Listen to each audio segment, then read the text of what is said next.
Okay, let's talk about unpacking a standard. I am working with the International Baccalaureate Primary Years Program curriculum for personal, social, and physical education scope and sequence. This curriculum describes itself as a conceptual understanding that will enable the promotion and development of personal, social, and physical well-being. It's broken down into three continuums that are outlined as identity, active living, and interactions. My mentor and the school where I will be doing my clinical practice have already asked me to teach phys ed in addition to my performing arts portfolio. So I also expect in the future I will be asked to teach PE or to meet some PE standards through dance and performing arts.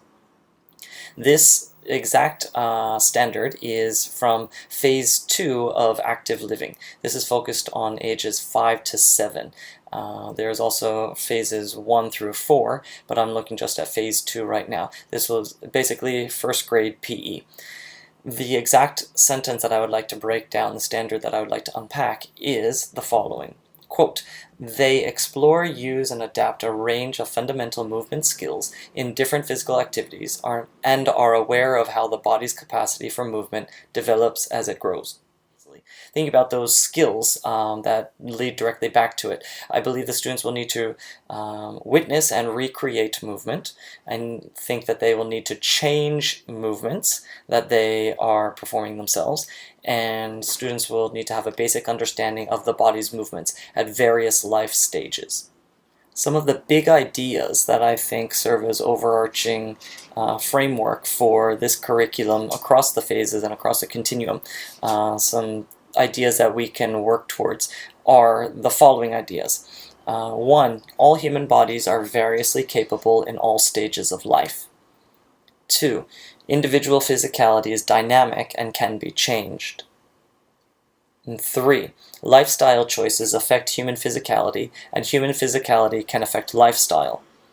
Especially, I think these are good guiding lights for us, the students within this exact standard and lessons and unit, but also over their time through physical education.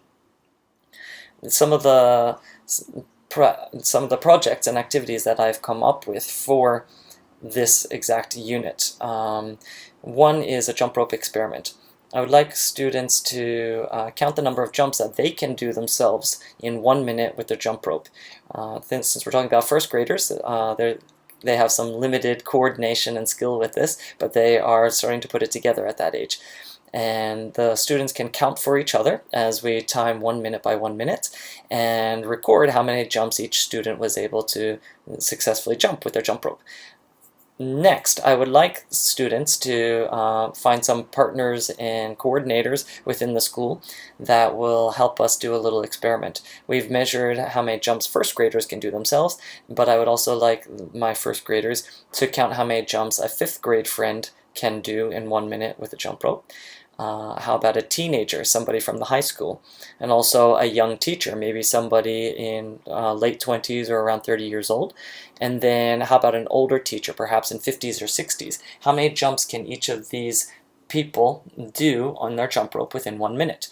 The recording of the data doesn't have to be flashy or sophisticated because we're only working with first graders right now, but they can easily record in a notebook or on a piece of paper how many jumps each of these people was able to do.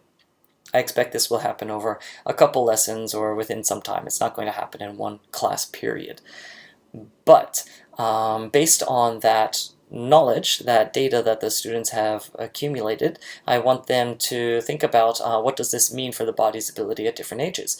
Who do they predict might be the most successful at various jumping sports? Think about things like basketball or volleyball or high jump. This project and the questions that students will be thinking about answers directly back to one of the conceptual understanding points listed in the curriculum. This is, quote, growth can be measured through changes in capability as well as through physical changes. I think students will see how the number of jumps changes as the body gets older, and that doesn't mean that it goes up continuously. They will learn that through their experiment. The next project or activity that I had prepared for this is a movement skills rotation. Basically, there will be 4 stations. One is a high jump touch, which measures standing reach to a jumping reach. The next station would be a hopscotch. The next station would be hula hoops, and the 4th station would be a ball bounce to a friend. Each of these stations works off of different basic fundamental movements. And the idea of the rotation altogether addresses the conceptual understanding point from the curriculum that is, quote, we can apply a range of fundamental movement skills to a variety of activities. Now, in this rotation, the students will spend some time at each station experimenting with the various movements. The teacher will have to demonstrate each station first, and then the students will explore as they go through the rotation in small groups. There will be a set time limit for the time at each station, and that will kind of depend on the number of students and the time in the lesson, but perhaps it'll be around 4 minutes per station. After the full rotation has been accomplished, each student tried each station, then we'll do a speed round. The speed round will be accompanied by some high-tempo music, and we'll have a shorter time frame for each rotation, perhaps 2 minutes or half of the time that was originally spent. This will force students, it will encourage students to respond with faster movement through each station. This faster movement is an adaptation of the movement which is required in the standard. Thinking about assessments that might help us measure the mastery of these curriculum standards, or meeting the curriculum standards. One is a pre-assessment. I would like to have a brainstorm with the students, creating a word cloud, perhaps on Mentimeter. This would be a word cloud of basic movement words that the students are familiar with and that come to mind for them. I imagine words like run, skip, hop, jump, walk will be very common, and there might be some other exploratory words like cartwheel or turnaround that are also on students' minds as basic fundamentals. The word cloud can then be saved, and we can compare that to a word cloud that we create later after we've experimented with various fundamental movements through the 4-station project. The project assessment would be based on the jump rope project. Students, first of all, did they participate in the jump rope project? Also, based on the data that they created, I think we could do a simple exit interview for the students, and we could record these on video. The students could explain in their short video what their chart of jumps means as the data collected per age range, the people that they partnered up with. What does the number of jumps mean for the body's ability at those various ages?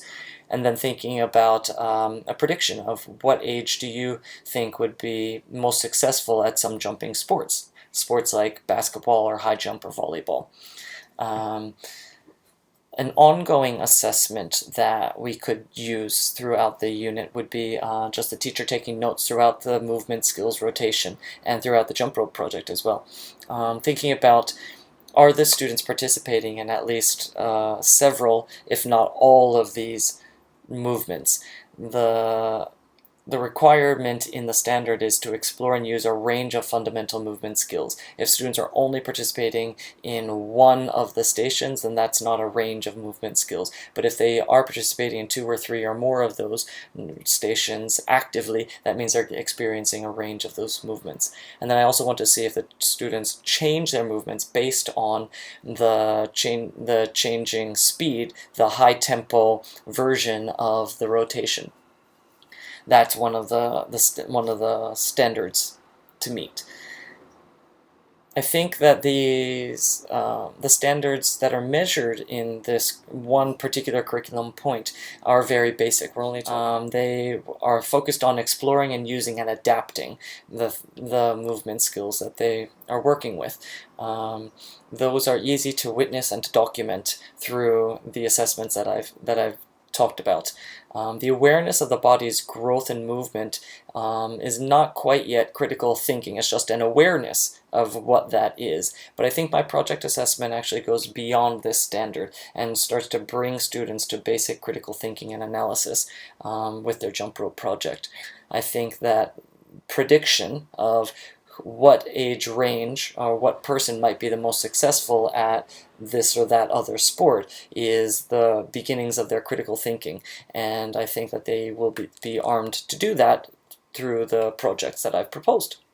Hopefully this unpacks the standard successfully. There's been a lot of thought put into this, and it was hard to mash it down into just a short video, but hopefully I've done what's required. Thank you very much.